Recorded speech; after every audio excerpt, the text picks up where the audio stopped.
ñoom docteur Babacar Diop ak ñoom Pa Ablaye Touré ñi sa des ñu yóbbu leen fële ca Rëbës ñooñu ñu tegg leen loxo muy première mesure bi beneen bi ñu dem ba tey yaakaar ne ñu doon naan waaw lu tax juróom-ñeent ñooñu ñu jàppandoo leen ci benn barab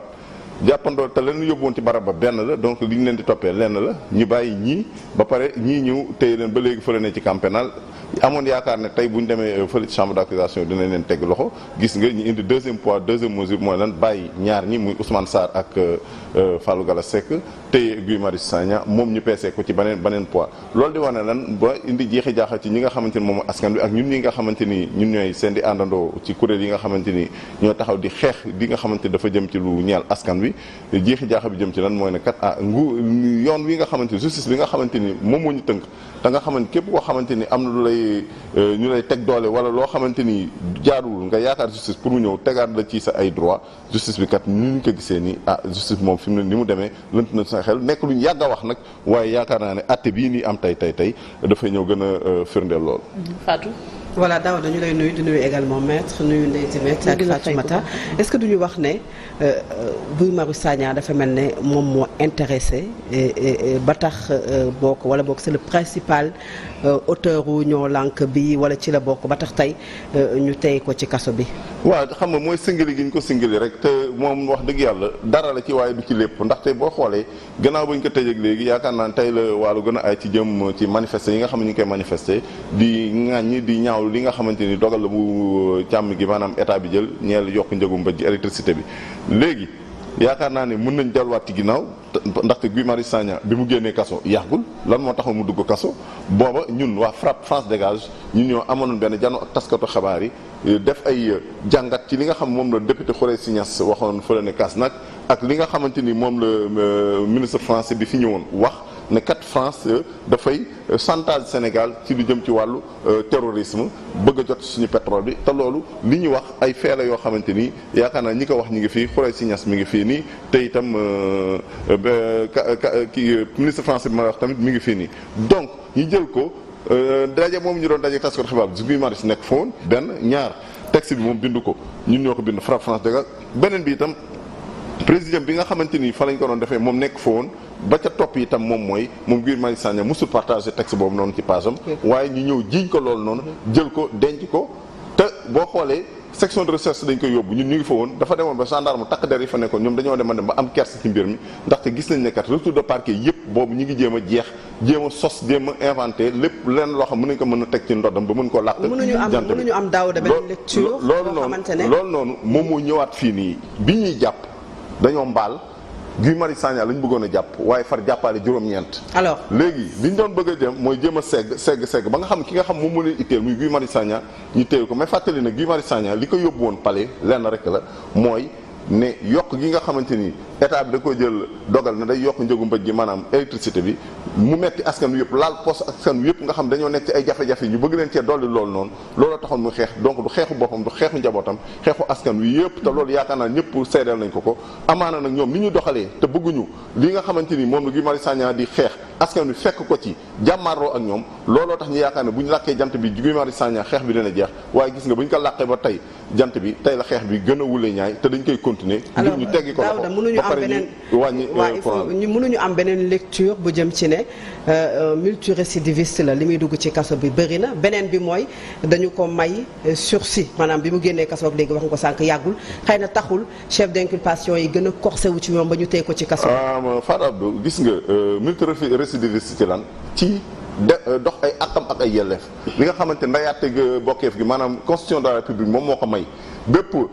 mario bépp citoyen yi bu amee loo xam ne am na lu ko nekk naqari ci li nga xamante ni moom la caytu gi maanaam gouvernement bi doxalee réew mi mu taxaw def ay feeñu ci anam bu nga ko mën a defee lépp teg ko ci yoon loolu yaakaar naa ne àq la ak yelleef bu dee loolu moom mooy récidiviste maanaam dafay tollanti di tollanti loolu ñun ñu ngi koy tollanti te Guy Marius Sagna bu ñu ko tegee loxo da koy tollanti ndaxte kat li nga xam moom moo ñu may ñun ñu nekk ay réew nekk ay kojug réew mi mooy ay àq ak ay yelleef yoo xam li ñu ko may moom mooy lii di ndeyaate gi maanaam constitution te loolu ñun dañ koy doxal bu fekkente loolu la ñuy toppee wax dëgg yàlla dinañu jàpp ñun ñëpp te itam duñ ñu bàyyi ndaxte ñun ragal naa ne dootuñu gis jant bi. loolu dañ koy continuer pour wax la rek ne. lii ak singili la singili rek la boo xam dañ ko jël yóbbu ko jëmale ko ci ki nga xamante ni borom kër la ki nga xamante ni doomu jàmbur la te lenn taxu koo jóg lu dul di xeex pour xeexu askan wi waaye amaana ñoom li ñu bëgg mooy askan wi nekk ci réer ñu leen di lëndëmal di leen réeral. Guy Marius Sagna ak ñu mel ne moom jóg taxaw di xeex di leeral askan wi. loolu moom moo defalul seen affaire. d'accord Fatima. alors merci beaucoup ginnaaw bi ma leen nuyoo ba noppi mais également gis nañ ne gi aussi moom moo ëppale woon ci accusation yi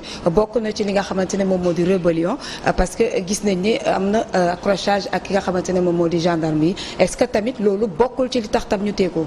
loolu noonu buñ ko doon jàppee yaakaar na ñoom ñëpp la ñuy téye ndaxte ba ñuy jóg ñoo bokk benn yéene. mais moom rek moo demoon ci kii bi. lan moo tax ñeneen ñi egguñu parce que peut-être Guy Marius Sagna figure bi mu nekk moom moo tax caméra yi moom la ñuy braqué wu en même temps également ñooñu takk der yi fa nekkoon ci moom la ñuy mobilisé wu waaye ñeneen ñi lu tax àgguñu mooy takk der yi dañ leen a gàttandu donc pour wax la leen rek ñoom ñëpp bi ñuy jóg ñoo toogandoo am ndaje tënkandoo dogalandoo ni kat dañuy dem gannaaw ba ñu defee ak feeñu fële ca place de l'Obélisque àllarba nguur gi dégguñu ñu ne kat dañuy dem ba ci buntu kër kii di njiitu réew mi fële ci njënd la maanaam palais ba wax ak moom ne ko yokk gi nga xam ne da nga kaa bëgg a yokk njëgu mbëj gi loolu askan wi antanuñ ko ndaxte ñu ngi ci ay jafe-jafe dignité ak li nga xamante ni sutura moom la ñuy dundee ak sac moom moo tax déggoo leen ñuy yuuxu waaye metti na trop ci askan wi boo leen bëggee tegaat di wax dëgg yàlla day metti trop da nga leen di faagaagal ndaxte daanaka fi mu ne nii laatikaaf nañ loolu moom moo tax ma ne la loolu mënuñoo pàccal naan Guy Marius Sagna dafa def lii ndaxte yéene bi benn la woon ñi seen yéene àggul mooy ñi ñi gàttandu ñeneen ñi itam li ko waral mooy caméra yëpp dafa dëpp ci Guy Marius Sagna moo tax ñu gis li nga xamante ni moom la Guy Marius Sagna def pour wax la lan fii nii li fi am moom mooy rek 3 poids 3 mesures moom moo fi am ndaxte li ko waral moom mooy li ma wax Guy Marius Sagna ci boppam moom lañ singali sànni woon seen mbaal fal mbaalaale yeneen jën fexe ba rocc jën yooyu noonu tey Guy Marius Sagna mais loolu yaakaar naa bu ñu duggee ci wax na ne kii loolu ñun duñu ko seetaan te yaakaar naa ne waa Sénégal aussi duñu ko seetaan ndaxte li nga xam ne moom nañ am ci démocratie li nga xam moom nañ am ci ay liberté ak ay àq ak ay yelleef nekkul loo xam ne ci asamaan si la waddee ay nit ñoo ko doon xeex démb ba mu agsi fii nii ba kii di Macky Sall mën cee bénéficié wu tey ba nekk fii nii nekk président yaakaar naa ne bu fekkuloon loolu bi mu fa amee ak jafe-jafe Ablaye Wade làq na ko jant bi waaye nit ñi dañ ko jug ànd koog moom xeex yi ñu doon xeex nag entre 2011 ak 2012 nekkuloon pour que 8 ans après ñu nekkat situation bi nii da ngeen di laaj ba xam Sénégal su Macky Sall démocratie bi dafa avancé ou dafa reculé le fait que ñi am waxtaan wi nii ñi fa waxtaanee yu mel nii rek moo lay wan ne dellu nañ ginnaaw bu baax a baax ndaxte foog nañ ne genre waxtaan yi nii amul woon sax 2011 waaye weesu nañ ko bu yàgg a yàgg.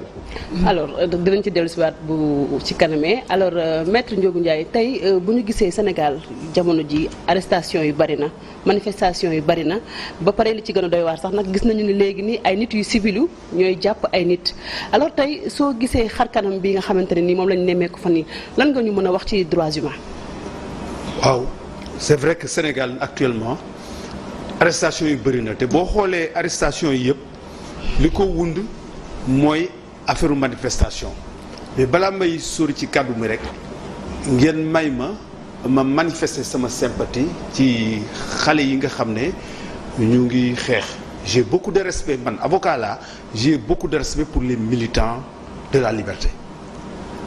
donc lii bëggoon naa ko fësal particulièrement seen porte-étendard Guy Marius Sagna cela dit ma dellusiwaat ci kàddu gi pour ne Sénégal effectivement fan yi jamono yi bëri na ay arrestation te arrestation yi yëpp boo koy xool ci manifestation la jógee xale yu bëgg a manifester ay militants de droits de l'homme bëgg a manifester ñu tere leen jàpp yu bëri tar tegaloo or liberté de manifestation constitution bi moo ko may citoyens sénégalais yi dafa leer constitution bi daf ci ñëw yoon yu bëri d'abord ci préambule bi constitution sénégalaise dafa wone adhésion ci convention internationale d'abord ci convention même africaine yi wax ci affaire droit de l'homme yooyu yëpp wax ci affaire droit humain Sénégal dafa manifester dès le préambule de la constitution son adhésion ci yooyu mu fës mu dellusiwaat ci biir constitution bi ci article 7 d'abord article 7 foofu la waxee ne l'être humain est sacré que dañ ko war a wormaal suturaal ko jox ko ay àqam ak yelleefam mu ñëw ci article 8 bu constitution bi mu énumérer liberté civile politique liberté fondamentale yi nga xam ne dañ ko jagleel citoyen sénégalais bi particulièrement mu insister ci liberté de manifestation kon nit ñi am nañ droit demander autorisation pour def manifestation normalement sax régime bi sax du régime de demande régime de déclaratif la normalement da nga war a yëgal préfet da nga war a yëgal autorité bi mais le droit est acquis et c'est ça le principe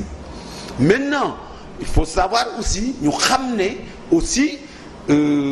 liberté boobu liberté yooyu dañ ko encadrer et c'est normal dans un état de droit dans un état démocratique dans un état civilisé liberté yu mel noonu c'est tellement sensible par rapport à l'ordre public par rapport à la liberté des autres c'est des libertés qui sont fortement encadrées mais ci kaw encadré boobu du n'importe comment la ñu war a tere manifestation moo tax li may diggal waa ñoo lànk waa France dégage ñi nga xam ne c'est des combattants de la liberté ci cause yi nga xam ne c'est des causes justes ñu koy défendre li ma leen liggéeyal mooy tamit bu ñu manqué aussi di saisir juridiction yi Sénégal bu ñu li ñu leen di bundu xataalee nii jàpp naa ne dañ leen di tooñ le plus souvent bu mu tax ñu décourager bu mu tax ñu beddi justice sénégalaise. mais tey nan lañ mën a comprendre ay policiers yu civilu sol yére yi Baay Faal di jàpp ay nit te bu fekkente ni noonu ñaanuñu ko yàlla bakkan tëdd na ci ki ñàkk bakkanam ay mbokkam duñu xam sax finalement kan la ñuy porter plainte ci ay manifestations. non loolu stratégie la boo xam ne police ko moom. ci ni muy liggéeyee kenn mënu ko critiquer ci loolu. am na loolu non loolu c'est pratique policière dans tous les pays du monde même particulièrement dans les régimes démocratiques nangu na loolu police dafa am des fois nu muy doxale noo xam ne moo koy permettre mu mën a def liggéeyam. mais xanaa su boobaa da nga génn sa carte professionnelle. non dinañ génne carte professionnelle bu ñu waree génne carte professionnelle parce que ñoom xam nañ seen liggéey mais mën nga pour nga infiltrer loolu yoon maye na ko dans la pratique maye na booy rechercher un criminel wala ngay encadrer benn manifestation wala ngay infiltrer benn groupe yoon may na la nga bañ a sol tenue nga déguisé wu loolu yàgg na am seulement lii mooy danger wu jàpp-jàpp yu bëri yéeg ak tere yu bëri day fësal ay stratégie yoo xam ne yàgg na fi te kenn mosu ko soupçonné loolu normalement nit ñi sax waruñu ko woon xam su jaaree ci yoon dëgg-dëgg nit ñi waruñu ko woon xam jumtukaay la yoo xam ne police da koy utiliser pour liggéey parce que police su deful noonu am na nag limite loi bi parce que justement ci limite yooyu la ñuy ñëw. voilà moo tax ma ne il faut que ñu am habitude bañ a di gëm justice di dem ci juge bi parce que yooyu fait yooyu bu indee problème bu demee ci juge bi dafa am souveraineté am dafa am liberté de conscience am day xool ndax ñii ni ñu infiltré yoon la wala infiltration bi dafa jéggi dayoo man mën naa jox benn exemple rek bu gàtt man mos naa am benn procès boo xam ne dañu jàpp étudiants yoo xam ne dañu nekkoon ci net bi di publier di jëflante ak ay soxna pour ñu fay leen maanaam ñu jàppe leen prostitution jàppe leen ay prostitution ak acte contre nature mais bi ñu ñëwee ci kanamu juge bi en fait police dafa utiliser woon benn soxna boo xam ne ci seen biir la nekk mais jekkal la ko benn macha allah benn jekkaay boo xam ne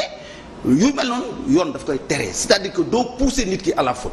moo ñëw provoqué xale yi en fait ak jekkaayam ak ni ko yàlla bindee tubaab fa kàlla mu ñëw provoqué xale yi. mais dans ces conditions maître. mais juge bi dafa bàyyi xale yi. mais dans ces conditions maître est-ce que également du ternir l'image de la police sénégalaise du moment où bu fekkee ne njombe tey jii comme ni ko Dimet waxee am na ci est-ce que tey jii police mënu cee dégager ay responsabilités ci yi nga xamante ne moom moo nekk policier en civil. non li ma la wax sànq ñoom xam nañ ni ñu koy defee en fait. c'est que jàpp yi ñoo bëri ak affaire yi ba loolu feeñ mais police dañu am xarañte ci loolu yooyu ay stratégie d'infiltration la ñoom xam nañ nu ñu koy defee duñ ci am benn responsabilité parce que xam nañ seen liggéey xam nañ ko defee. mën nañ bañ a def loolu sax incident nag day am bavure day am policière bavure day am heureusement Sénégal bëriwul bavure en fait par rapport ak yeneen dëkk yu ma xam mais ñoom xam nañ nu ñu organiser seen stratégie xam nañ ñu ko defee xam nañ ban moment la ñuy dugal ñooñu xam nañ ñooñu fan la ñuy yem ñooñu en général du ñu jàppaate ñooñu dañuy infiltrer di signaler. alors maître pour ñëwaat ci mbiru Guy Marius Sagna sànq Fatoumata brossé na ko mais bu ñu dee seet yow avocat nga 6 chefs d'inculpation lañ teg ci kawam bokk na ci lu ñuy wax infraction à l'ordre public, attroupement, participation à une manifestation non autorisée ak rébellion et violence contre un agent dans l'exercice de ses fonctions yooyu yëpp nga xamante ne avocat am wax na ko mi maître Moussa Sarr ne moom la ñu toppee client am est-ce que taxul tey ñu bàyyi ñenn ñi téye ko moom ndax li nga xam ne mooy chef d'inculpation yi corsé wu ci kawam. bon dinaa am lu may wax dinaa am loo xam ne du ma ko wax te di ngeen ma ko may. di ngeen ma may ma bañ a dugg ci dossier Guy Marius Sagna. aw ma autorisation bâtonnier. pour wax ci te duma avocat Guy Marius Sagna. question bi mooy yow en tant que avocat bu fekkee ne tey nit ki dafa am ay chef d'inculpation yoo xam ne bëri na ndax mën nañu ko comparer ak keneen ki nga xam ne bàyyi nañ ko bàyyi négandiku ndax chef d'inculpation am tollul noonu. loolu mooy laaj pas pour nga dugg ci biir dossier bi. dinaa ñëw ci sa question. dama ñëw fii en tant que citoyen boo xam ne xam na yoon nu muy doxee. moo tax ñu laaj du ma daw. naa ci leeral mais sama liggéey ci wàllu sama liggéey du ma wàcc yoon. parce que aw ma autorisation bâtonnier. pour ñëw fii di wax donc du ma dugg ci dossier Guy Marius Sagna. aw ma yi tamit du man may avocat Guy Marius Sagna wax ngeen ko sànq maître Moussa Sarr sama rakk mooy avocat Guy Marius Sagna. donc du ma wax ci procès bi. du ma wax ci Guy Marius Sagna lu dul li ma ci wax sànq. te loolu dama ko gëm mais dinaa ñëw da nga yàkkamti. dinaa répondre sama question. bu ma évacuer loolu ba pare. dinaa répondre. ni justice doxee. te loolu c'est bon ñoom militants yi tey di xeex ñu xam loolu justice dafa am lu muy doxee gis nga procédure yi. dafa am lu muy doxee da xam fu muy jaar fu bëri loolu mooy procédure bi. te gis nga par exemple tey chambre d'accusation la woon ci li nga ma laaj. chambre d'accusation ni muy taxawee gis nga chambre d'accusation balaa muy siéger d'ailleurs huis clos lay siéger. ku dul professionnel yi bokk ci dossier bi doo ko fekkee. kon nag ñu bëri ku ci wax na nga xam loo wax. parce que fa muy déroulé woon doo ko fekkee. avocat Guy Marius Sagna moo fay nekk Guy Marius Sagna ci boppam sax du fa nekk. avocat moo fay nekk. ak procureur général souvent avocat général moo koy représenté ak ñetti juges yi nga xam ne ñooy. juge chambre d'accusation le président et ses deux conseillers ak le greffier de la chambre d'accusation ñooñu rek ñooy fekk li xew foofu ñoo xam li fa xew ci instant bi léegi balaa ñuy teg dossier bi dafa am benn conseiller rapporteur day def rapport ci dossier bi su defee rapport ci dossier bi loolu day ñëw ànd ak réquisitoire yi nekk ci suuf yi procureur defoon ci kaaw bi nga ma laaj ci cas bi ak chef d'inculpation yi ñu koy toppee ak yëpp juge boobu bu président bi ubbee séance bi juge boobu mooy def rapport am bu defee rapport am ki nga xam ne moo def ki def appel kooku dañ koy jox parole mu wax défendre dossier am bu fekkee ne procureur moo def appel dañuy jox avocat général mu défendre position bi wax lu tax mu def appel ci kaw chef d'inculpation yi ñu bàyyi wala yi ñu tëral te d'accord ci. bu fekkee ne avocat Guy Marius Sagna moo def appel dañu jox avocat mu plaider wax lu muy contester pour ñu annuler ordonnance juge d'instruction bi nga xam ne moo leen déférer devant la chambre d'accusation. donc loolu noonu gis nga loolu noonu entre nous ci li ma gëm ak li ma liggéey ci justice depuis 30 ans loolu noonu foofu caaxaan xaju fa. d'accord caaxaan fa xaju fa maanaam. caaxaan xaju fa mooy pour man. stade boobu dëgg lañ fay atte. parce que yooyu yëpp ay ku nekk da ngay joxe sa version day am ay pièces yu ànd ak dossier bi nekk ak dossier bi man nag du ma juge yi nag ñooy atte ci base loolu ma wax noonu. ñooy atte joxe seen décision. mais maître gis nañ week-end bi ñoom waa collectif bi dañ doon dox ñenn ñi bokk di dox di joxe ay flyers gis nañ ne ñu jàpp ci ñu bëree bëri daal di leen yóbbu fi nga xamante ne moom moo di ci commissariat bu central mais aujourd'hui quelles sont les conditions du droit de réunion ici au Sénégal boo ñu si doon tënk rek tuuti ci conditions yi lan la exactement. bon am pour wan la. seulement nit ñi dañuy fàtte mais gis nga. En 2009, précisément le 25 novembre 2009, dans une affaire LD-MPT. Le 25 novembre, le Conseil d'État, le Conseil d'État dans l'affaire LD-MPT, par un arrêt du 25 novembre 2019, a annulé benn arrêté préfectoral bu doon interdire manifestation boobu parti boobu bëggoon def conseil d'état daf ko annulé te bi ko conseil d'état di annulé dafa am lu am importance lu conseil d'état wax dans sa motivation conseil d'état daf ne mënuñu sukkandiku simplement ne amuñu ay force de l'ordre yu doyul ba ñuy tere manifestation mu ne pour que préfet mën a tere manifestation il faut que préfet joxe ci arrêté benn motivation boo xam ne day nekk une motivation juste nekk une motivation légitime bu wér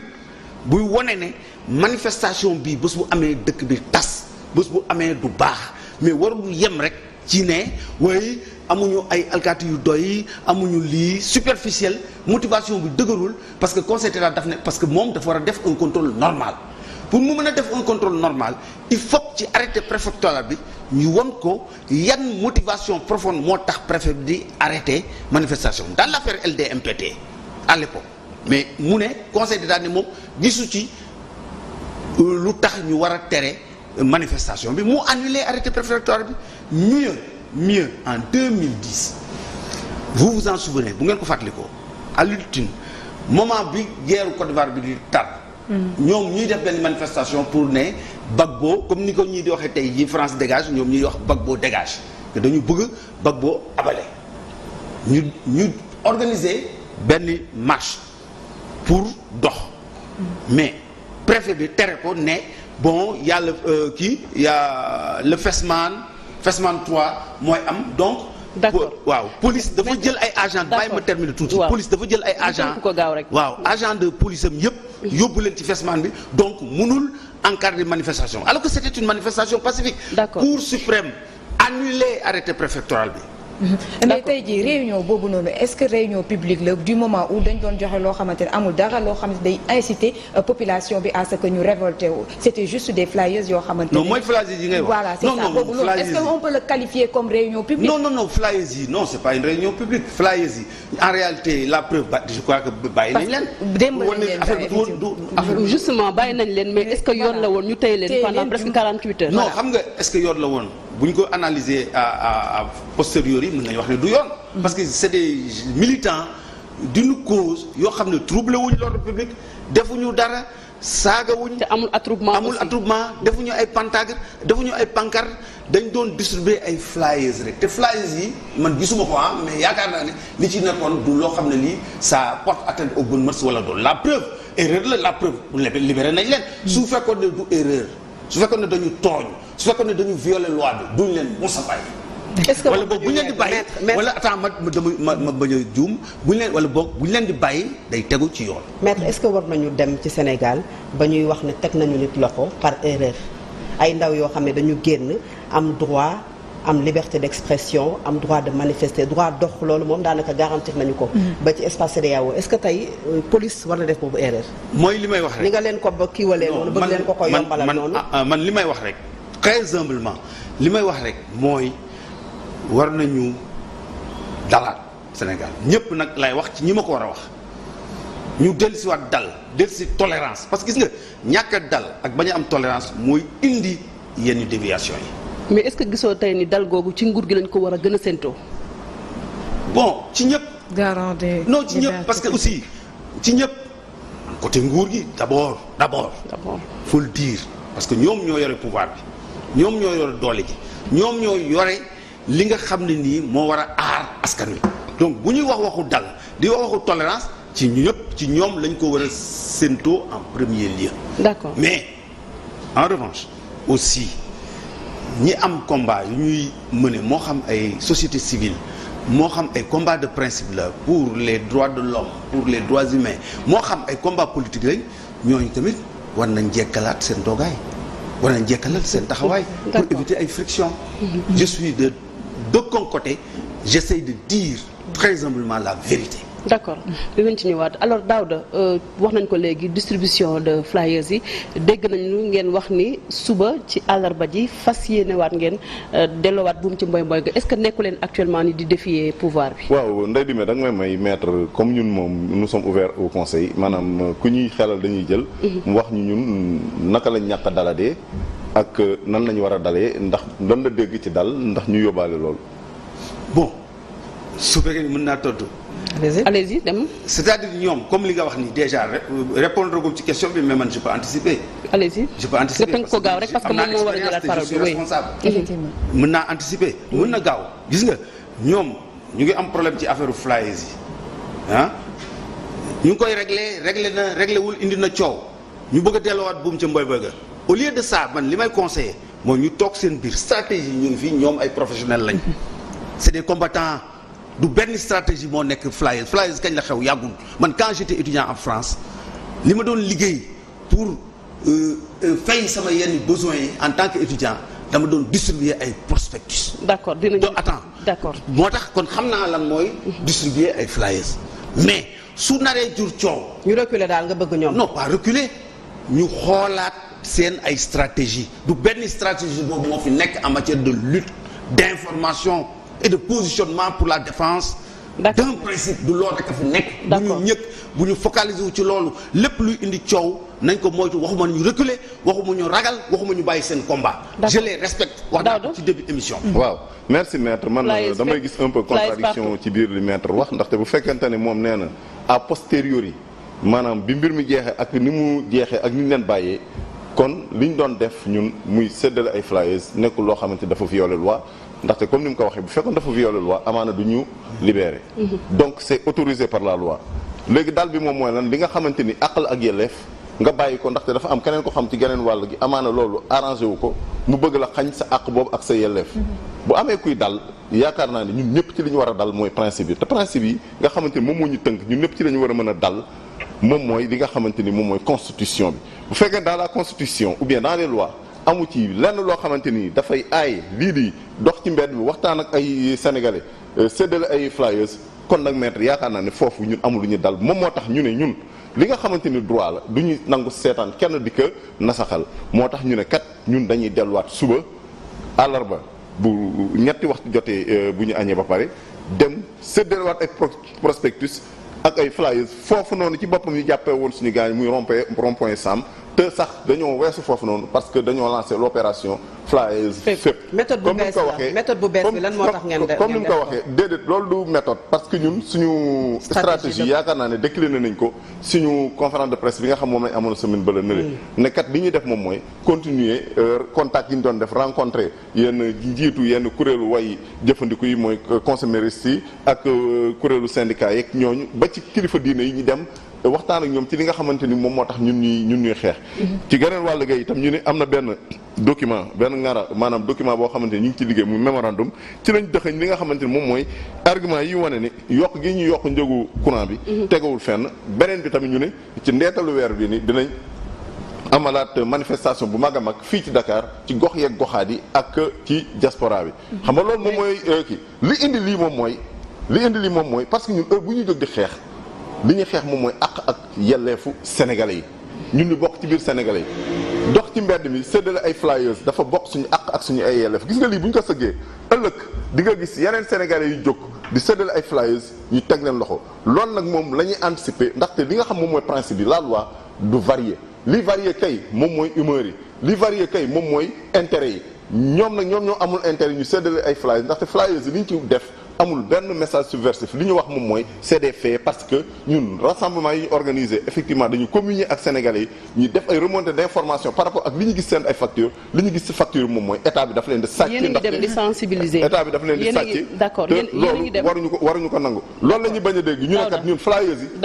fépp danañ ko def fii ci Dakar ak ci goxee goxaat yi dina leen fekk ba seen chambre à coucher ba seen kaw lal dina leen daaw de leer na mais léegi est-ce que yéen ni ngeen di defee porte à porte di joxe seen flyers est-ce que tamit commencé ngeen dem ci kër yi tamit ngir nemmeeku est-ce que facture yi commencé na yokk wala yokkul waaye loolu lañ njëkk a def ñun dañoo ubbi nekkat képp koo xamante ni gis nga sa facturation bi nekk loo xam dafa anormalement élevé na nga ñu fotool sa kii envoyé ñu ko par WhatsApp léegi base de données boobu noonu nag ñun moom la ñu jukki def ci xanaa ay càmbar ci lañ jëlee message boobu ne kat sénégalais yu bëri gis nañ ne. depuis avant même une idée des chiffres. avant même ñi nga xamante ni ñëpp. loolu ci mémorandum bi lay génn moom moo tax xam nga bëgguñu ko génne nii moo tax. mémorandum bi am na benn comité scientifique boo xam moom moo ci travail finalisé nañ ko lii moom moo ci dox muy procès bi ab comparution bii nii tey devant la chambre d'accusation waaye mémorandum bi pare na. wax nañ ne ko suñu conférence de presse bii di passé dinañ ko jébbal taskatu xibaar dinañ ko jébbal tamit askan wi ba ku nekk xam ne kat ñun yamuñ ci rek ne du ñu yokk ndaxte yokk ak wàññi moom njëkk fi lañ ko fekk fi lañ ko bàyyi waaye na fekk mu tegu ci yoon te lii dafa tegul ci yoon te mémorandum boobu noonu moom moo tënk argument yi nga xam moom mooy wane ni kat lii nga xam ne yokk njëgu courant bi la nekkul lenn lu dul ne ñoom pasare nañ askanu réew mi parce que pasare lee di kër gee di Senelec ba nga xam ne dugg na ci guuta googu nag ñu bëgg koo fayloo askan wi te askan wi fekk na boobu ñu nekk ci jafe-jafe ba pare est-ce que mënuñu wax tey est-ce que mënuñu wax maître xaaral dinañ ñëw ci yow est-ce que mënuñu wax tey que manifestation bu mujj bi gis nañu ne dafa timide même yéen wax ngeen ne nit ñu bari ñu soxalu leen est-ce que mënuñu wax ne lu nu mel moo tax ngeen changer méthode de flyers fépp ngir mën a gën a sensibiliser askan wi ngir bu ngeen defaat beneen manifestation ñu mën a teew mooy li ma la réaction tactique la par rapport ak benn infraction boo xamante ni pouvoir bi da ko commettre ndaxte li ma lay wax rek bu fekkoon loi lañ jiital du ñu wax ay a priori ak a posteriori parce que a priori loi bi définir na le caractère légal de la distribution de flyers donc loolu amul loolu lu ñu ciy natable ordre bi nga xamante ni moom moo mobiliser les policiers là ñu ñëw procéder à ces arrestations c'est pas adossé au droit c'est adossé à des raisons politiciennes c'est aussi simple que ça ñun nag ñun du ñu ko nangu du ñu nangu li nga xamante ni moom la loi tëral ay bëgg-bëgg doomu aadama ñëw di ko teggil bu ko defee nekkatuñ dans un état de droit on retourne à l'état de nature. mais également est-ce que jotul aussi comme sànq maître nu mu ko waxee xëy na changement de stratégie bi du comme ni mu leen ko waxee mais aussi ngeen bàyyi tuuti communication bi comme da ngeen di def porte à porte parce que fu ngeen waxee wala dafa leen neex pour ñu leen di jàpp saa su ne moo tax ngeen di wax ak ñi nga xamante ne ñoo di taskatu xibaar yi ñu réyale ko ñëpp dégg ko est-ce que du ngeen changer aussi stratégie boobu ci côté boobu ndax dox ci mbedd mi séddale ay flyers dafa légal mais c'est le collectif xam nga c'est pas illégal mais c'est le collectif en tant que tel boo xamante ne peut-être mën nañ njort ne mooy déranger du moment où foofu day bu ngeen génnee ñu jàpp leen est-ce que du ngeen changer stratégie par communication bi ay sentiments la loi elle n'est pas assujettie à la sentimentalité mais bu fekkee rapport de force boobu est-ce que tam dina yëgal ci seen liggéey kii daf may déranger wala kii déranger wu ma loi bi lii la autorisé loolu amatul ay sentiments yu ciy dugg quoi moo tax ma la gis nga ñun li ñuy sàmm nii dépassé na non langue dépassé na ñu quoi li ñuy sàmm nii moom mooy la citoyenneté et les libertés ndaxte bu fekkee am na liberté boo xam loi may na la ko nga ñëw yow yaa fuus keneen ñëw xañ la ko ëllëg keneen ku ñëw dafay créer un précédent ñun loolu la ñuy bañ moom moo tax ñu ne kat li nga xamante ni moom mooy séddale flyers yi ñun loolu dañ ko defoon rek c'était ponctuel en prélude à la tenue de notre manifestation en fin de mois waaye li ñoom ñu ñëw commettre infraction boobu noonu moo tax ñu bëgg leen wan ne carrément lii nga def ni infraction la. est-ce que du doon rapport de force. donc du rapport de force ah lan mooy nekkee rapport de force buñ ñuy jàppaatee lan la ñuy jàppaatee teewaat ñu 2 jours ndax Sénégal fii maître ni fi xañee nit liberté dafa yomb trop léegi ñaari jours yi nga xamante ni suñu gars yi passé nañ ko fële ne dans les zones du commissariat central dañ ko passé par perte et profit. dañ koy passé par perte et profit yaa ngi wax la sacralité de la vie humaine dans l'article 7 de la constitution yi nga xamante ni moom la droit yi nga xamante ni moom la article 8 bi énuméré adossé wu mais que fait-on de la sacralité de la dignité humaine bu fekkante ni mën nañ jël nit denc ko ñaari fan ba pare bàyyi ko noonu ñu ne a posteriori dañoo juum ndax lan ndaxte kat li nga xamante ni moom lañ ko jàppee nekkul loo xamante ni lu illégal la d'accord dinañ ñëwaat si yow daaw dañu dem delluwaat si maître sànq daaw da mi ngi koy wax citoyenneté et liberté mu mel ni am na loo ci bëgg a wax waaw c'est-à-dire dama d'accord ak moom ci li mu mujj a wax c'est-à-dire que Sénégal ça c'est la vérité ñun dañ koy jooy tous les jours particulièrement ñun avocats yi c'est-à-dire que Sénégal jàpp fi ñu dugal ko ci kaso dafa yomb loolu il faut mu dëñ fi loolu il faut ñu xoolaat ko je regarde les autorités en face wax leen loolu ñu taxaw ci jóg ci parce que loolu mën na taal dëkk bi jàpp nit dugal ko kaso Sénégal dafa yomb trop c'est pas normal c'est des êtres humains boo leen jàpp da nga leen ci war a jàpp ci lu grave loo xam ne boo leen jàpp mu jur musiba da nga war a jàpp ci lu leer ñu jàpp nit ci lu ñàkk fayda tey ëllëg nga bàyyi ko mais ñu koy xoolee ne kii kaso la génne et tout c'est pas normal lañ bàyyi loolu cela dit moom mu ngi wax affaire loi gëm na loi parce que waxam yépp bu ngeen ko seetloo il revient sur la loi sur la loi mais pourquoi au lieu de braver l'autorité pourquoi de saisir la justice j'ai démontré tout à l'heure par différents arrêts de la Cour suprême qui sont aujourd'hui une jurisprudence constante que Cour suprême day annuler ay yenn ñaawteef yoo xam ne teg nañ ko ci doomu aadama particulièrement liberté de marche daf ci veiller te doxe na ay gages yu wër de preuve de sa liberté d'action, de prendre une décision qui va dans le sens de l'intérêt des citoyens. Pourquoi duñu saisir juridiction yi pourquoi duñu def yooyu en son temps seen ay. mais est-ce que tey bu ñu demee tey ba ñenn ñi am ay jiixi jaaxa ci juridiction yi est-ce que dañuy jàpp ne jarati nañu saisir juridiction yi. non c'est parce que. def nañ ko sax j'ai dit. ñun def nañ ko xoolal wax naa benn ba seen moromu journaliste ma wax ko ma tegal ko ñu ngi ñaan justice ma tegal ko telle décision ñu toog dans un café ñu toog discuter débat. nii avec ses assistants ses caméras et tout ñu discuter du ma tudd média yi du ma tudd kii café bi mais ma ne ko mais yéen lii ak lii lu tax doo leen am confiance ñun mu ne ma non maître nous les trains qui arrivent à l'heure ça ne nous intéresse pas loolu la ma tontu. mais maître aujourd'hui yaa ngi wax jàpp bi dafa bari est-ce que jotul également ci wàllu côté sensibilisation ñi nga xamante ne ñoom ñooy takk der yi parce que tamit lu ci ëpp bu ñu ñëwee ba ci fi nga xamante ne la ñuy àtte parfois da ngay gis ne faute bi yëpp ci ñoom lañ koy rejeter est-ce que jotul ñu taxaw pour préserver dignité humaine boobu noonu ñu daal di leen di sensibiliser. oui ils sont suffisamment sensibilisés d'ailleurs. donc s'ils sont suffisamment sensibilisés c'est quoi le problème alors. xam nga. en droit ñoom xam nañ ko dañu jàng droit dañ leen di former en droit y a ce qu'on appelle même pour eggoo foofu mais man maa fay egg ce qu'on appelle la théorie de la baïonnette intelligente loi dans sa pratique dem na ba prévoir un policier bu ñu ko joxee ordre boo xam ne c'est un ordre illégal am na droit bañ. c'est la théorie mais est-ce que tey jii bu ñu xoolee yenn jeunes yi xam nañ ko du moment où bu ñu paree tàggat bi rek dañ leen sànni ci. non attends police mu ngi def liggéeyam normalement mais police tamit ku nekk da nga am kilifa ñoom dañuy recevoir ay ordres c'est des gens aussi c'est des citoyens. Ils sont parmi nous aussi ils font partie de la société. donc c'est commandé en quelque sorte. oui dañ leen jox ordre ils sont en service commandé effectivement dañ leen di jox ordre bu ñu leen joxee ordre ak seen xam-xam ak seen liggéey ni ñu leen ko joxee te dañ leen di encadrer ñoom dañuy def seen liggéey moi c'est pour ça que j'ai dit tout à l'heure il faut que dal dellu si waat ci dëkk bi évidemment c'est à l'heure puisqu'on parle de dialogue national mais il faut ñëpp dal xam nga li yëpp lu ko indi nit ñi dañu dem bay ŋàññi police alors que la police ci li ma gisagu man ak li ma vivre ak sama expérience bu ndaw la police n'a rien fait police deful benn faute liggéeyam lay def mais dëkk bi moo amatul dal simili ak Sall mbàccoog si jàpp dugal. mais aussi maître tam c'est vrai mais am na moment boo xamante ne déjà manifestation bu amee li yoon am na fi yoon waxee que ne balaa ngay sànni sax li nga xamante ne moom moo di lacrymogène da ngay avertir d'abord mais des fois da ngay gis ne dañuy ñëw avant de dire disperser ñu taal donc y a un problème alors y a un problème Daouda du ma bàyyi ma juum entre nous mais même li ngay wax nii même boo ko seetloo manifestation yi am léegi boo ko seetloo police gëj na sànni lacrymogène duma bàyyi mu ça dépend parce que bu mujj bi ils ont même brutalisé ñi nga xamante ne ñoo di taskatu xibaar yi am déet. waaw maître tënk ko gaaw daaw de tontu si loolu. je tontu ma tontu. waaw parfois aussi c'est vrai. manifestation yi day am débordement. gis nga day am débordement moo tax même yéen journalistes yi war nañ leen former waat en sécurité ak kii des manifestations et tout. am na ay séminaires yu am centre de formation judiciaire. même yéen journalistes yi dañ leen war a boole ci formation bi. effectivement fi ñuy former policiers yi dañ leen fa war a former ñiy dem sur le terrain ñiy dem dans les théâtres d'opération. formation à quel niveau bu ngeen di comporter woo. parce que gis nañu ni manifestation non lan ngeen di sol ndax da ngeen war a sol. d'accord ndax da ngeen war a sol badge ndax.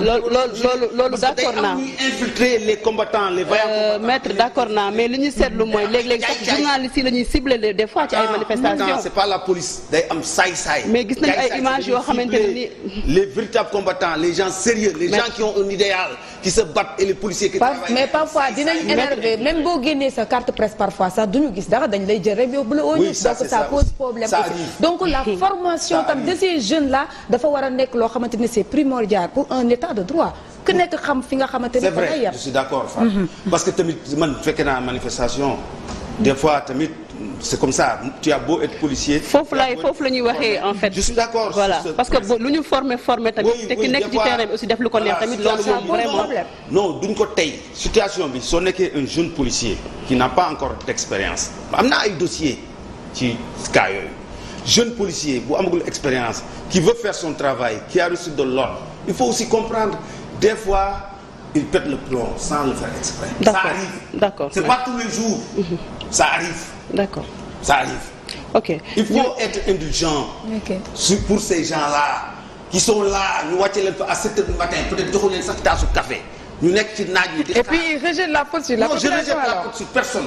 ñoom laa wax jeunes yi bu fekkee dañoo toog xam nga loolu yëpp bu naqaru xol boobu dañ koy rejeter ci population bi donc ça pose problème. Il faut comprendre et puis qu'on s'organise à ce que à pacifier notre pays. D'accord. À ce que suñu dëkk bi delluwaat Sénégal pays de la teranga ñu am jàmm que les gens manifestent tranquillement ainsi de suite que vraiment mu bañ a am ay sànni lacrymogène mu bañ a am ay dóor mu bañ a am ay jàpp di dugal ci kaso ci lu ko jarul. dëkk bi nekk ci jàmm. dinañ ci ñëwaat Daouda gis nañu collectif Ñoo Lank bi mu juddoog léegi di xeex mbirum courant mi gisoon nañ leen ay jamono ngeen dem fëgg ji porte politique yi di leen laaj tàllal leen loxo bien entendu ngir xeex bi alors tey est-ce que mënuñu gis ni su ngeen awaatee beneen yoon di def porte à porte est-ce que du ñoon dañ leen tourner le dos moo tax. nga may ma tuuti ma wax. mais gis dañ koy tënk gaaw parce que sinon duñ ci génn dañ koy bëgg a wax quoi. di nga mais il faut nga wax ko nag. suñu diggante ak takk der yi ndaxte dafa am lu bari loo xam moo tax duñ ko wax gis nga bu ñu arrêté. la dernière fois bi ñu ma arrêté ndoo ak gars yi. dañ toog nii ci biir commissariat bi. finalement ñu ne lii daal jarul wax mais am ci suñu gars yi ñoo xamante ni ñoom seen xol mënu ko mën a muñ non amoon foofu ay jàppante ak yenn policiers yi yenn policiers en civil sol ay yëre Baye Fall toog ci wetu jaaykatu café bi nga yaakaar jaaykatu café lañ. mooy li nga wax maître. waruñu procéder à des arrestations. police yàgg na am ay rej ci olof di wax rej maanaam ay espions. ay agents secrets yoo xam ay agents d'infiltration. waaye ñoom dañuy indiquer ay indicateurs lañ waaye du ñoom ñooy ñëw. wala nit booy ñëwee di ko arrêté. à défaut de lui lire ses droits. nga wan ko sa carte professionnelle. kon loolu amul dëkk bi ñu non amul carte. voilà déedéet amul. yamul ci loolu c'est-à-dire ku nekk mën na ñëw teg la loxo ne police la. ñoom dañuy sax mettre en danger ces agents là. parce que man ku ma daat doxee ma ginnaaw jàpp ma tourné damay dóor. parce que xaw ma ndax policier nga parce que solo uniforme bi te waroo ma benn carte. mën na nekk samba booy mën na nekk ñoo xam dañoo infiltré. ñoo xam ne dañ ñëw pour nous violenter. mais violence boobu noonu policiers yi ci boppam ñoo koy exercer ci ñun. li ma lay wax ni ay dóor ay weq ay saaga ay tentative d'humiliation ak lu nekk lañ ciy jànkoonte ba loolu sax tax na suñu avocat maître Khoureyssi Ba dana esté en justice contre ces agents de police là yi nga xam ñun identifier nañ leen bu baax a baax a baax mooy li nga wax ni du ñu kii non dañuy dem ci justice. C'est ça. dañuy dem ci justice parce que c'est la justice de notre pays. ce sont les lois de notre pays. ñun li ñuy def yëpp c'est pour préserver cette justice là pour la sécuriser nos forces de l'ordre parce que ñi nga xamante ni ñoom ñoo leen di fragiliser mooy les politiques yi nga xam ñoom ñoo leen instrumentaliser. parce que les ordres là en réalité c'est pas adossé au droit policiers yi wax nga dëgg ils sont bien formés xam nañ le droit mais les politiciens les tiennent par leur carrière. d'accord nga tënk ko gaaw ñu leen def la yoo xamante ni dafay waye di loo suñu police te loolu ñu koy ñaawlu baax a baax a baax ginnaaw ñàkk moyen leer na di nga leen yóbbu ci yoon voilà waaw léegi bu loolu weesoo ñu wax ne ñun li nga xamante ni moom moo tax ñu def xanaa flyers comme ni wax c'était ponctuel pour waxtaan ak nit ñi gën leen a sensibiliser ne leen kat bi ngeen ñu wax ci li nekk seen facture yi ñun yëg nañ ko te dinañ ko tasaare ba Sénégal gi yëpp ko ba ñi nga xam ne ñoom ñooy tamit ñi ngànk nguur gi. mais gisoon nañ leen fan yële passé ngeen dem seeti les hommes politiques. li nga ak xamante les ni moom syndicalistes aussi mais dafa mel ni jurul lu bari. lan moo tax Noo Lank judd lan moo tax Noo Lank dugg li tax mu judd moom mooy mbirum yokku courant bi loolu ban sénégalais la bàyyiwul benn sénégalais. mais divisé na leen divisé na leen. bi mu demee d'autant plus que ne bi ngeen demee ci politique yi. am na ñu bokk ci yéen ñoo xamante ne yéey nañu yàbbi dem boobu ngeen dem bëgg a lëkkaloo politique yi. ànd ci ba ci Alioune Badara Cissé le médiateur de la République. nañu yónni yàgg rek. xam nga bi ñu fi yëkkatee mbirum pétrole bi ak gaz bi aaroon na bokk am na kuréel bu juddu woon ci beneen wet bi naan est-ce que mës ngeen leen gis ci benn rassemblement. non est-ce que mës ngeen leen gis ñu organiser dara. ay caaxaan la rek c'est que yooyu ay diversion la rek xam nga pour jéem ñoo fragiliser wala affaire yooyu. mais ci yéen la ñu bokk ñooñu dañoo am expérience. ci collectif bi li xew foofu xam nga lan la ñun ni ñu demee seet pour wàll ni ñun dañoo inclusif Alioune Badara Cissé APR la bokk donc ñun bu ñu doon xool ay couleur duñ dem fenn waaye comme lii ñëpp la soxal ñun d'ailleurs dañu continuer contact yi am na ñeneen ñoo xamante ni ay kilifa lañ nekk ci APR dinañ dem seeti leen am na yeneen ñoo xamante ni tamit ay syndicats lañ wala dinañ dem seeti leen ci biir loolu lañ ne nañ dem seeti le médiateur de la République bi ñu demee seeti ko waxtaan ak moom parce que kat moom institution la boo xamante ni li mission mooy mu jouer le rôle de médiation. d'accord moom li Alioune Badara Cissé li mu wax dégg nañ ko que ni moom mentionné na ni. ci biir waxtaan bi yéen dàqu leen dajeeg président de la République. waxtaan bi ñu waxtaan bi ñu ko wanee ñun argument yi nga xamante ni ci lañ sukkandiku pour ne kat yokk njëgu courant bi jaarul yoon ci la ñu ne yéen de vous êtes une jeunesse bien formée et très conscient li ngeen di wax ni da ngeen ko xam argument yi c'est du solide est-ce que yéen du doon jaadu ngeen toog ak président de la République weccoog moom wax ko ne ko carrément fii lañ teg nu ngeen ko tontu ñu ne ko ñun dàquñu loolu parce que kuy dem di rencontrer ñi nga xamante donc noppi ngeen daje ak le président Macky Sall même rek ñuy daje syndicat ak yooyu du ñu bañ a toog ki nga xam moom moo jël décision bi te tey luy casser décision bi ci moom lay jóge waaye nag li nga xamante ni moom moo taxoon Guy Marius Sagna Babacar Diop ak ñi ci des jógoon dem ba buntu palais mooy wax ak président de la République ne ko yokk njëgu courant bi nii nekkul loo xam ne jaadu na ñu gàntal loolu jël leen nëbb leen jant bi ñun nag wax dëgg yàlla bu dee deretu gor mi ngi dox suñu diggante tey ñu Daouda balaa ñoo dem ci maître rek tontu woo sama laaj bi ma doon laaj toog ak sànq ba léegi président de la République Daouda ne suñu mbokk yooyu noonu dañ leen a féexal may leen liberté bu ko defee ñu bokk ci délégation bi ñu ànd ak ñoom ñu eggali seen yéene toog ak président ne ko ñun fii lañ teg ne ñun li nga xamante ni yokk njëgu courant bi Daouda jaarul yoon balaa ñu dem ci maître sànq wax nga ko xeex bi jëm ci wàllu yokk courant bi xeexu ñëpp la mais gisoon nañ leen aussi ngeen dem seeti ay politique ak ay syndicalistes mu mel ni loolu dafa mel ni jurul dara jur na dara war a jurul dara. jur na dara voilà jur na dara bu baax mais est-ce que feeñ na seen mobilisation yi. ndaxte xam nga ñun xaaruñu ñun askan wi la ñuy woo te askan wi tënkuwuñ ci ñooñu donte ñooñu am na ay kuréel yoo xamante ni moom lañ jiite ay nit nekk ci ñooñu amaana ñoom la ñuy déglu waaye xeex bii ñuy xeex ñi ñu ko war a yëgal ñi ñu war a dem seeti ñëpp parce que tey bu ñu jógoon dem ci kilifa diine yi demuñu fa pour mobilisation te dañ fay dem bu ñu jógee di dem ci yenn syndicats yi wala yenn association de défense des consommateurs demuñu fa pour wut ay mbooloo waaye ñi nga xamante ni ñëpp dañ cee bokk ñu dem waxtaanteeg ñoom ndaxte kat ñun moomuñu mbir mi noonu lànk Sénégal ak moom donc ñun duñ ko aaki moo li ñuy def moom mooy ñun kat dañ cee jëkk a jóg léegi dañuy wër waxteeg ñëpp bi ñëpp àndandoo ci xeex. alors Daouda question xëy na bu mujj bi ma lay laaj mooy gis nañu le président Macky Sall ca Londres benn activiste su jóg yuuxu ko nekkoon na gaay na bàyyi Guy Marius Sagna mën nañu wax ne combat bi dafa dem ba international. mais Fatou bi nga yokk njëgu courant bi nii mooy li ma la wax ñëpp la concerné Modou yi Fatou yi ku doon yónnee 200 euros léegi 300 euros nga yónnee wala lu ko jege ñëpp la laal beneen bi mooy li nga xamante ni moom lañ teg Guy Marius Sagna metti na xolu ñëpp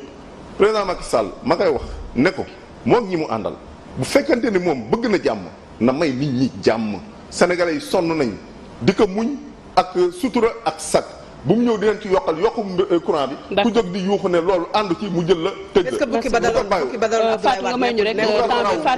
fukki bukkee kay topp ndaxte Daouda nga tënk ko gaaw ñu dem jàmmam jeex na naka wóor na jàmmam jeex na ñu fii ci biir réew mi di bitim réew ndaxte tant que mayul nit ñi ci biir réew mi jàmm bu dul fii itam bu génnee waa bitim réew danañ ko sam danañ ko yuuxu. d'accord maître alors nga ñëw fii nag duñ la am fii te suñu plateau te duñ la laaj fan yëpp gis nañu ni njaayum garab bi commencé waat nañ di ci wax vente trafic de médicaments illicites mu am ab projet de bu ñuy waxtaanee ngir criminaliser yooyu les phénomènes bi nga xamante ne nii gis nañu day rey ay doomu aadama yu bari alors tey jii est-ce que gis nga ni criminalisation bi mooy solution ci jamono joo xamante ne nii fan yële passé gracier na fi nit boo xamante ne nii ñëpp gis nañu ni dafa def ci mbir moomu. bon njaayum médicament yu baaxul yi nga xam ne jaarul ci pharmacie kenn contrôlé ko kooku c'est un fléau national c'est très grave parce que ñun déjà amuñu suffisamment d'hôpitaux amuñu suffisamment de garab pour faju bu baax si en plus buñ ci boolee suñu population di ingurgiter ay médicaments yoo xam ne baaxul kooku musiba bu rëy la dañ ci war a jóg évidemment criminalisation c'est maintenant à la vogue lu jëm mel ni moo xew ñu ne criminalisation mais balaa ñuy wax waxu criminalisation mais y a une loi qui est là nañu ko xool fësal application et puis souvent Sénégal dañuy voter benn loi bu am njëriñ mais duñu ko vulgariser duñu informer nit ñi duñu informer citoyens yi duñu informer structures yi ba nit ñi duñu xam sax des fois ne loi bi am na di tere di tere lii am na solo maître maintenant ma sëf rek tënk ko rek gaaw li ñu joxoon ci kàddu jeex affaire kooku ñu bàyyi woon ndax njaayu garab voilà Wuri Diallo loolu du c'est pas spécial à ce cas là loolu da daan am parce que ni ñuy joxee grâce la léegi xoolaat nañ ko heureusement à quelque chose de malheureux bon xoolaat nañ ko léegi mais bu njëkk dañ leen daan joxe grade dañ leen def benn liste boo xam ne dañ koy joxe mu jóge chancellerie ñëw ay day am ay erreur yu ciy glissé quoi c'est vraiment la faute à personne maître ñu ko daan doxalee procédure